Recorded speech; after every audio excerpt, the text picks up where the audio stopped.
সেই এসআইআর করে সেখানে একটা প্রক্রিয়া করার ব্যবস্থা নির্বাচন কমিশন করছেন যাতে নির্বাচনে স্বচ্ছতা আসতে পারে।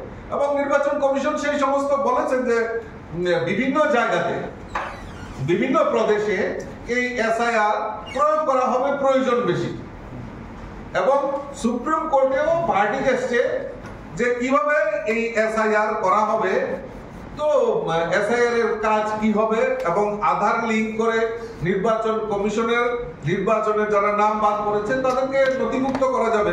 সেরকম কোন রকম মানে নির্বাচন যারা প্রকৃত ভোটার তাদেরকে বাদ দেওয়া হবে না। তো এইটা নিয়ে চর্চা করে বিরোধীরা এই পার্লামেন্টকে স্তব্ধ করে দেওয়া 53 ঘন্টা 21 মিনিট, এটা ভাবা যায় কত গুরুত্বপূর্ণ বিষয়বস্তু তারা উপেক্ষিত করে।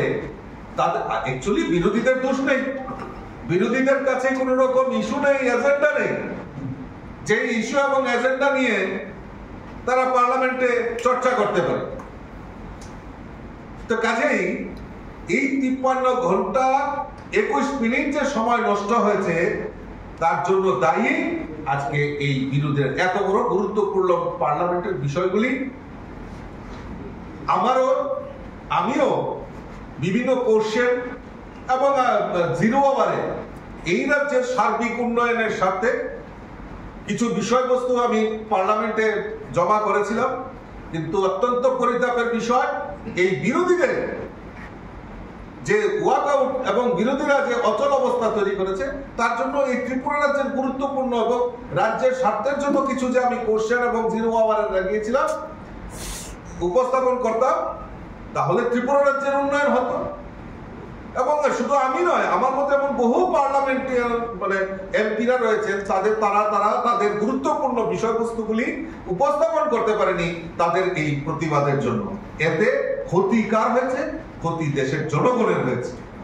তার জন্য তাদেরকে ধিক্কার এবং তাদের এই বিরোধিতা মানুষ সহজভাবে মেনে নিতে পারেনি। আজকে এই বিরোধিতা সত্ত্বেও আজকে রাজ্যসভায় প্রায় 15টি বিল এবং লোকসভায় প্রায় 12টি বিল সেখানে পেশ করা হয়েছে এবং সেগুলিকে পাস করানো হয়েছে। তার মধ্যে সবচেয়ে গুরুত্বপূর্ণ বিষয় সেটা হলো আমাদের যে অনলাইন গেমিং, আপনারা জানেন খুব বিষয়বস্তু মানে খুব সেনসিটিভ বিষয়, সেই যেই বিলটাকে সংশোধন করা হয়েছে।